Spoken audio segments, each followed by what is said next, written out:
नमस्कार। आज हम बात करने वाले हैं ECHS के बारे में। ये वो हेल्थ स्कीम है जो हमारे देश के पूर्व सैनिकों और उनके परिवारों के लिए बनाई गई है। पर सवाल ये है कि क्या ये वाकई जमीन पर काम कर रही है? आज हम इसी की पड़ताल करेंगे देश के टॉप ऑडिटर यानी कैग की एक बहुत ही जरूरी रिपोर्ट के जरिए। तो देखिए, एक तरफ है वादा, एक बहुत बड़ा वादा, करीब 6.5 लाख पूर्व सैनिकों और उनके परिवारों को जिंदगी भर अच्छी हेल्थ केयर देने का। और दूसरी तरफ है CAG रिपोर्ट की हकीकत, जो कहती है बुरी तरह विफल। ये कोई छोटा मोटा गैप नहीं है दोस्तों, ये तो एक बहुत बड़ी खाई है। चलिए समझने की कोशिश करते हैं कि आखिर ऐसा हो क्यों रहा है। अब हो सकता है आप सोचिए कि ये CAG आखिर है कौन और इनकी बात इतनी जरूरी क्यों है।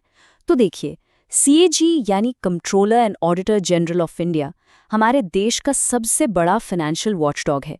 सरकार के हर खर्चे का हिसाब यही रखते हैं और जब ये कोई रिपोर्ट देते हैं तो वो सीधे पार्लियामेंट में रखी जाती है। मतलब इनकी कही बात में बहुत वजन होता है। और जरा इस आंकड़े पर गौर कीजिए, 65 लाख। ये सिर्फ एक नंबर नहीं है, ये वो 65 लाख लोग हैं, हमारे पूर्व सैनिक और उनके परिवार, जिन्होंने देश की सेवा में अपनी जिंदगी लगा दी। और आज वो एक ऐसी हेल्थ स्कीम पर निर्भर हैं जो रिपोर्ट के मुताबिक उन्हें निराश कर रही है। रिपोर्ट में जो कहा गया है ना, वो एकदम सीधा और बहुत ही चिंताजनक है। मतलब कोई लाग लपेट नहीं।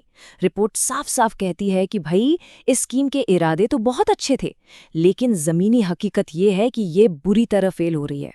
तो अगला सवाल ये उठता है कि आखिर ये स्कीम फेल क्यों हो रही है, क्या दिक्कतें हैं। CAG की रिपोर्ट बताती है कि प्रॉब्लम किसी एक जगह नहीं, बल्कि पूरे के पूरे सिस्टम में है। तो CAG ने इस पूरी प्रॉब्लम को 3 बड़े हिस्सों में बांटा है। पहला है एडमिनिस्ट्रेटिव फेलियर, मतलब मैनेजमेंट में गड़बड़ी। दूसरा है फाइनेंशियल फेलियर, यानी पैसों के लेन देन में दिक्कत। और तीसरा स्ट्रक्चरल फेलियर, मतलब इंफ्रास्ट्रक्चर की कमी। बेसिकली एडमिनिस्ट्रेशन से लेकर पैसों तक और बिल्डिंग सुविधाओं तक हर लेवल पर प्रॉब्लम ही प्रॉब्लम है। और जब हम इन कमियों को देखते हैं तो बात और साफ हो जाती है। डॉक्टरों और स्टाफ की भारी कमी है, पॉलीक्लिनिक में जरूरी दवाइयां नहीं मिलती, एम्बुलेंस का कोई भरोसा नहीं, अस्पतालों को पेमेंट में इतनी देरी होती है कि वो इलाज करने से कतराते हैं। और तो और फंड होने के बावजूद उसका गलत इस्तेमाल हो रहा है, और गांव में तो पॉलीक्लिनिक है ही नहीं। ये सब अलग अलग समस्याएं नहीं है, ये एक चेन रिएक्शन जैसा है, जहां एक दिक्कत दूसरी को जन्म दे रही है। अब बात करते हैं सबसे जरूरी सवाल की, इन सब नाकामियों का बोझ आखिर उठा कौन रहा है।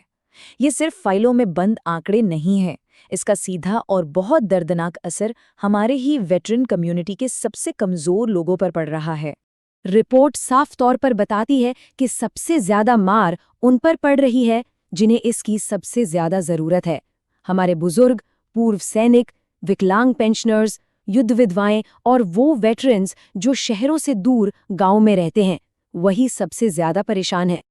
और ये कोई एक दो लोगों की बात नहीं है। जैसा कि रिपोर्ट कहती है, इसका खामियाजा लाखों, जी हाँ लाखों रिटायर्ड सैनिक और उनके परिवार भुगत रहे हैं।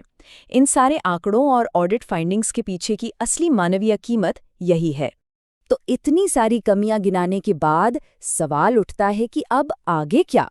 अच्छी बात यह है कि रिपोर्ट सिर्फ प्रॉब्लम बताकर रुक नहीं जाती, वो आगे का रास्ता भी दिखाती है। तो रिपोर्ट का जो निचोड़ है वो ये है कि अब छोटे मोटे सुधार से काम नहीं चलने वाला। ECHS को तत्काल, मतलब तुरंत, और एक बड़े व्यापक रिफॉर्म की जरूरत है। सिस्टम को पूरी तरह से ठीक करना होगा ताकि ये स्कीम जिस मकसद से बनाई गई थी उसे पूरा कर सके।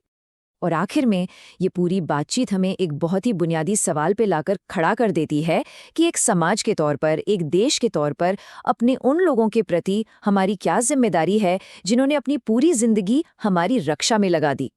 ये एक ऐसा सवाल है जिसका जवाब हम सबको मिलकर सोचना होगा। ऐसी ही जानकारी के लिए सब्सक्राइब कीजिए ऑल कैन स्टडी को। धन्यवाद। चलिए अगले वीडियो पर मिलते हैं।